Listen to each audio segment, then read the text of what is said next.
Hey Washington Fish Cookers, Blake here. Well, this is kind of a different one. I'm gonna go ahead and taste test those mushrooms I got in my previous episode there with Kurt and Cody. So we went and got some chanterelles there, some chanterelle mushrooms, and we also got some lobster mushrooms.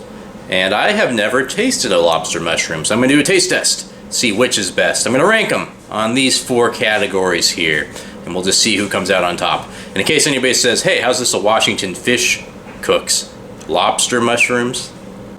Round 1, smell. Alright, so let's start with smell. So it's 2 on 2 here, because I got 2 lobster mushrooms and I'll cut into them both. And so I took on the chanterelles, I took kind of one of my bigger ones, and then I took one of my littler ones. Now it should be noted with both of these sets of mushrooms, you know, I think they both recently came up, but it was also extremely rainy for 3 days. So they were like not perfect, you know, it's not like picturesque. The ones I got in the video last year were just like, you know, chef quality, you know, where they just look beautiful. These are a little beat up, but they're not quite spongy, if that makes sense.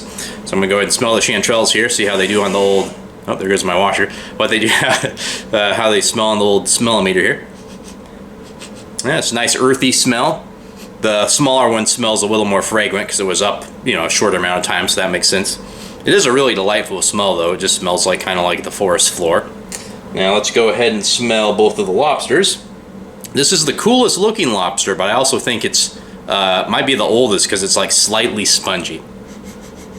So it has a little bit of a, you know, a seafoody smell, and that's really weird, but it's true that they do. In addition to looking like a lobster shell, it kind of smells like a lobster or a crab.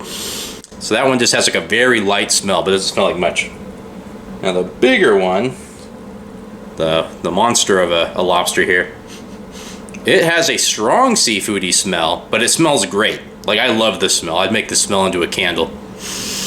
I really do. Like, so you know how like crabs kind of have like a nice smell to them, in my opinion, you know, before you cook them. I mean, kind of like salty, and it is strangely salty. But at any rate, you know, it's, I don't know how to describe a crab smell, but you've probably smelled them if you're watching this channel. It really does smell like a shellfish, and I actually think it smells better. So I'm gonna go ahead and give the point for smell to the lobster mushroom.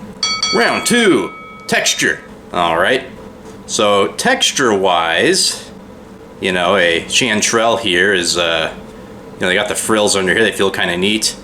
Like I say, these aren't perfect specimens, but yeah, I don't know. It's like soft on the, well, not soft, but kind of smooth on the top and frilly on the bottom. I like it, you know. And the stem kind of goes to being just like a regular mushroomy looking stem. Now, this is kind of a preference thing, I think. So the lobster mushrooms are kind of rough, kind of like a sponge that's been sat out. And again, this one is a little spongy, so maybe I should use this one. It's funny, the big gross looking one is the one that I think is actually in much better shape. But yeah, this one's even harder. It feels like maybe like a hard old donut would be the best way I could describe it. So that's a toss-up. It's very subjective. But I'm going to go ahead and give that one to the chanterelles because it's like a much more pleasant feeling. You know, it's especially like the smaller ones, you know, soft on the top, frilly on the bottom. You basically got 3 textures where the lobster's only got 1, so that's 1 to 1. Round 3, appearance. All right, so round 3, we got visual appearance here. I'm gonna hold up, see if I can get it. No, that's too hard to tell you, but I'll slow them up one at a time. So here's the lobster.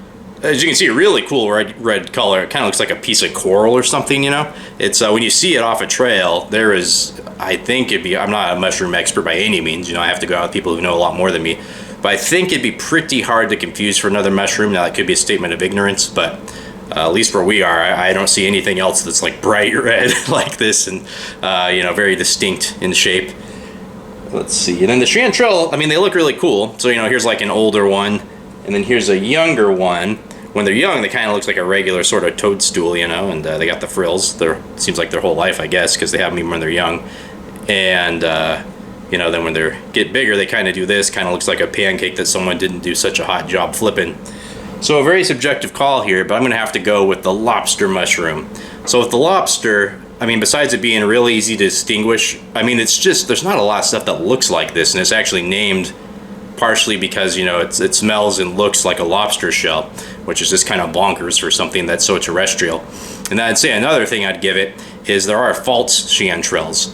You know, that they're not like poisonous unless you identify them really badly, but if you just take the regular ones, they can give you a real tum-tum ache there, you know. I guess they give people more gastrointestinal issues. So going into the final round, we got the lobster mushrooms up 2 to 1. Final round, taste. All right, it's the final round, so I'm just gonna take my skillet, put a little slab of butter, not much at all, just like a little, and maybe just a couple pieces of minced garlic in there with them, and just basically get some midsections here and cook them up and see how they taste. Now, I forgot to mention, those first 3 rounds were worth 1 point each. This taste round is gonna be worth 100 points, making those first 3 rounds completely superfluous.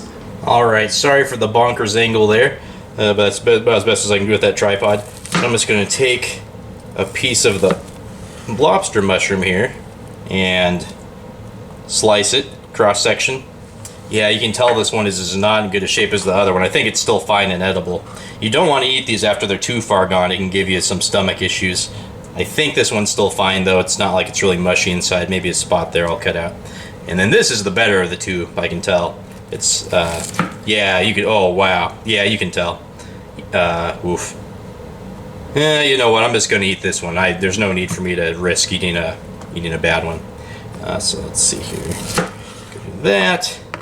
A nice thing, by the way, is if you get a bad mushroom is, you know, most of the life form itself is underground, and the mushrooms really are just sprouted to spread. So I mean, you can always, if it's already bad, just chop it up and throw it into your yard there or something, and it'll probably make that mushroom's day. Alright, so there's the chanterelle cross section for the big one, and I'll get a cross section for the little one. Don't worry, I will eat all the good mushroom here, but this is just for the purposes of this experiment. So alright, these are all going into the pan. Alright, I'm just going to put a smear of butter in the middle here. There we go. Alright, now I'm just going to put in a teeny clove of garlic I just chopped up. Alright, now I'm going to add the mushrooms.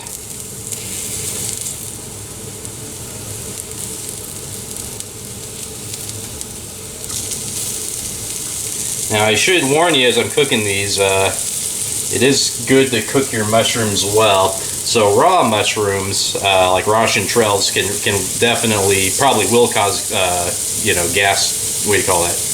Basically tract issues, you know, your stomach, achy tum-tum, that's the medical term. And then with the oyster mushrooms, I hear some people do have minor reactions to them in general. They're really interesting. They're actually a parasitic fungi that basically it attaches itself to other mushrooms, and it strangely makes them taste better and can actually kind of make any kind of toxicity inert. But some people still do have like kind of reactions to them, tingly lips, you know, sore tum-tum, that sort of thing. I'll give them a splash of water here. There we go.